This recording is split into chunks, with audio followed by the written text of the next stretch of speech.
So we're going to do a sit down, but any quick thoughts?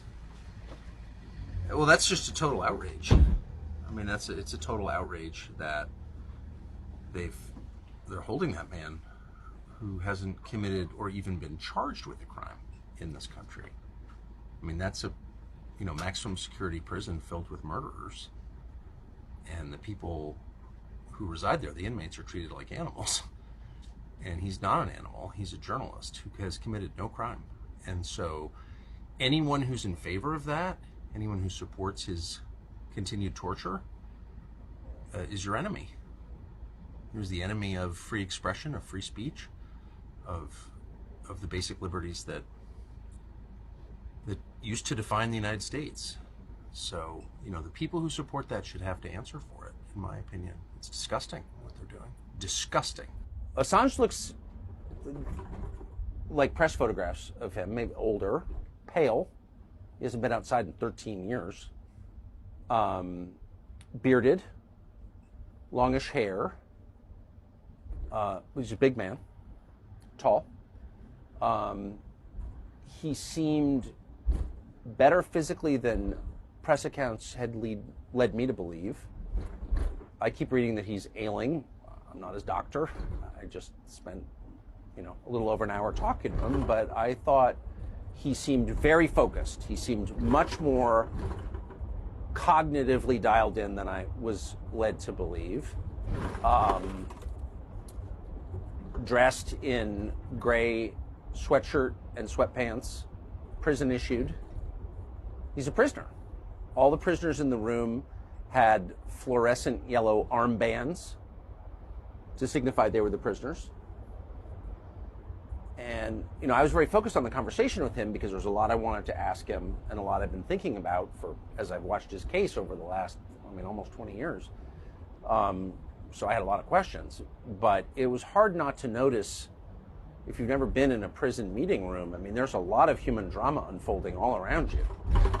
And little children, he has little children. He and Stella have little kids. And it's just, it's heartbreaking to see prisoners with their children or their wives. And as someone who's been married for over 30 years, the idea of being separated from your wife for any period of time is, it makes you feel claustrophobic thinking about it. We talked about why he is in prison, and my first question to him was, what do you think this is actually about, since you haven't been accused of a crime?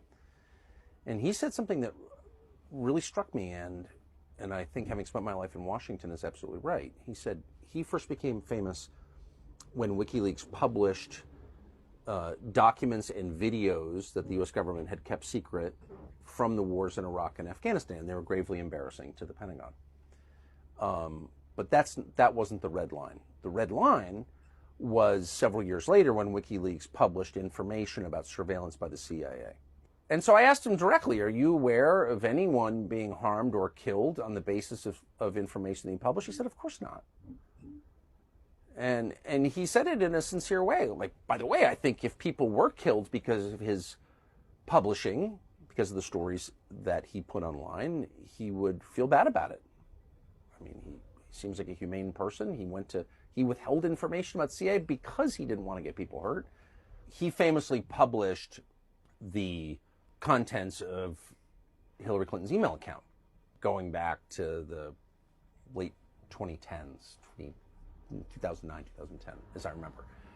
And there were enormously embarrassing details in these emails, including the text of her suck-up speeches to Goldman Sachs. And at the time, she was pretending to be a friend of the people or whatever. This was really damaging to her, and she was enraged by it.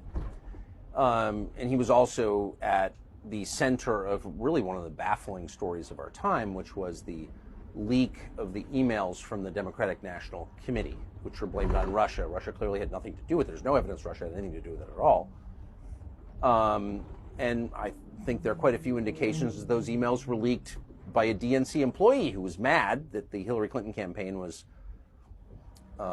being helped by the DNC and the Bernie Sanders campaign was being hurt. Very interesting. Very interesting story with a lot of lying and potentially some other things. But I asked him, when you published these emails, did you realize how powerful Hillary Clinton was? We had a conversation about that, and I said, looking back, do you regret doing that? He goes, honestly, it was fun. love that.